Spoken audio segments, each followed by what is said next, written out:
पति पत्नी और वो पति पत्नी का रिश्ता दुनिया में सबसे पवित्र माना गया है। पति पत्नी के रिश्ते में दो लोग बिना कहे एक दूसरे की भावनाओं को समझ जाते हैं। प्यार और विश्वास ही इस रिश्ते को मजबूत बनाता है। आज मैं आपको ऐसे ही एक पति पत्नी के रिश्ते की कहानी सुनाऊंगी, जिसमें प्यार तो था किंतु विश्वास की कमी थी। पति अभी नहा ही रहा था कि तभी फोन पर मैसेज टोन बजी। पत्नी मोबाइल के पास में ही खड़ी थी। उसका ध्यान फोन की तरफ गया। उसने सहज ही फोन उठाकर मैसेज पढ़ा। नमस्ते, सुप्रभात प्रिया, किसी बेबी का मैसेज था। पत्नी सोच में पड़ जाती है कि अब यह बेबी कौन है। तब तक पति भी नहाकर बाहर आ चुका था। पत्नी उसे किसी बेबी का मैसेज आया है बताती है। पति मुस्कुरा देता है। फोन उठाकर उस मैसेज का रिप्लाई करता है, हाय बेबी, आप कैसे हो, और अपने काम में लग जाता है। पत्नी के मन में उथल पुथल चल रहा था। वो इस रिप्लाई को भी पढ़ती है। अब हर पल पत्नी के दिमाग में यही विचार कोसता रहता है कि यह बेबी कौन है। शाम को पति घर आता है। पत्नी उसे पूछती है, यह बेबी कौन है। पति जवाब में सिर्फ मुस्कुरा देता है और फिर से अपने काम में लग जाता है। 2-3 दिन बीत जाते हैं। उन विचारों ने अभी तक पत्नी का पीछा नहीं छोड़ा था और फिर से पति के मोबाइल पर फिर से एक बार बेबी का मैसेज आता है, आज तो मिलोगे कि नहीं, तुम्हारी बहुत याद आ रही है। इस मैसेज ने आग में घी का काम किया। पत्नी का शक और भी ज्यादा पक्का हो गया। बीच बीच में ऐसे मैसेजों का आदान प्रदान होता रहता और पत्नी के मन में शक की जड़ें और गहरी होती गई।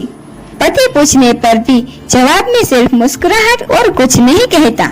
यह शक गुस्सा बनकर कब ज्वालामुखी की तरफ फट पड़ता है जब एक दिन उसे अपने पति की जेब में सिनेमा की 2 टिकटें मिलती है।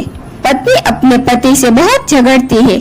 पति उसे समझाने की कोशिश करता है, लेकिन वह कोई भी बात सुनने को तैयार नहीं है। पति को भी उस पर गुस्सा आ जाता है और यह झगड़ा और भी ज्यादा बढ़ जाता है। गुस्से में पति घर से बाहर निकल जाता है।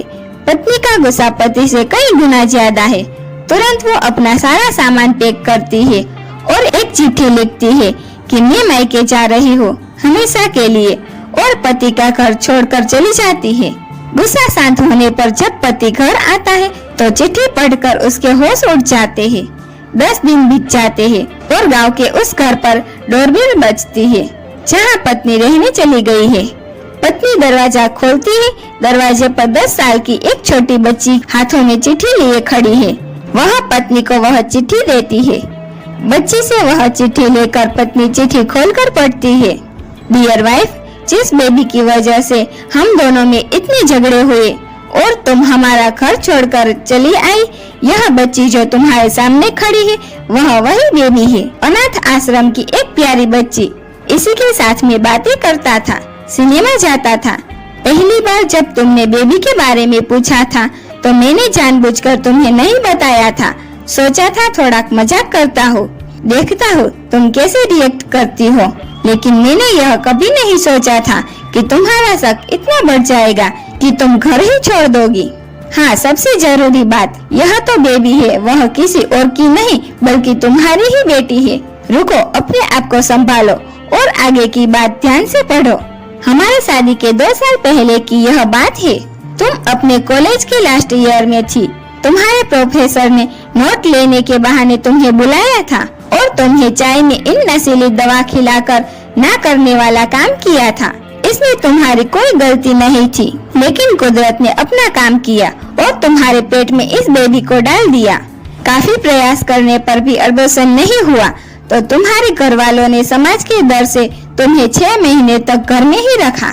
तुम्हारे पिताजी खुद एक डॉक्टर है, इसीलिए यह बिन मांगा बच्चा बड़ी आसानी से बिना किसी को कानो कान खबर हुए इस दुनिया में आ गए। भविष्य में तुम्हारी शादीशुदा जिंदगी में कोई प्रॉब्लम ना हो, इसीलिए तुम्हारे पिता ने इस बच्चे को गांव के एक अनाथ आश्रम में छोड़ दिया। यह बच्चा मतलब यही बेबी जो अभी तुम्हारे सामने खड़ी है। अगर अभी भी विश्वास नहीं हो रहा तो इस बच्ची के गाल का वो तिल देख लो जो शायद तुमने उसे आखिरी बार रोते हुए देखा होगा, या फिर अपने पिताजी से पूछ लो। पत्नी जल्दी से उस बच्ची को पास में लेकर उसके गालों का तिल देखती है। उसका मन भर आता है उसकी आंखों में आंसू आ जाते हैं, लेकिन अभी भी चिट्ठी बाकी है, इसीलिए वह आगे पढ़ती है। मुझे पता है अभी भी तुम्हारे मन में यह सवाल उठ रहा होगा कि यह सब मुझे कैसे पता। तुम्हें बता दूं कि यह सब तुम्हारे खुद के पिता ने ही अपने मन में उठ रहे पश्चाताप को शांत करने के लिए शादी के 1 महीने पहले ही मुझसे मिलकर सारी बात मुझे बताई थी। उन्होंने यह भी कहा था कि अगर मैं चाहूँ तो शादी से इनकार कर सकता हूँ। मैंने तो इसीलिए इस रिश्ते को स्वीकार किया, क्योंकि इस पूरी घटना में तुम्हारी कोई भी गलती नहीं थी और हमारी शादी हो गई। तुमने मुझे बहुत प्यार दिया, लेकिन तुम्हारे पिता से बेबी के बारे में जानने के बाद मैं उसे मिले बिना नहीं रह पाया। मैं बीच बीच में उससे मिलता था। उससे मिलना, उसके साथ समय बिताना मुझे अच्छा लगता था। कितनी प्यारी बच्ची बिना किसी गलती के क्यों सजा भुगते। बस इसीलिए मैं उसे थोड़ी सी खुशी देने की कोशिश करता था। बस मुझे इतना ही कहना था।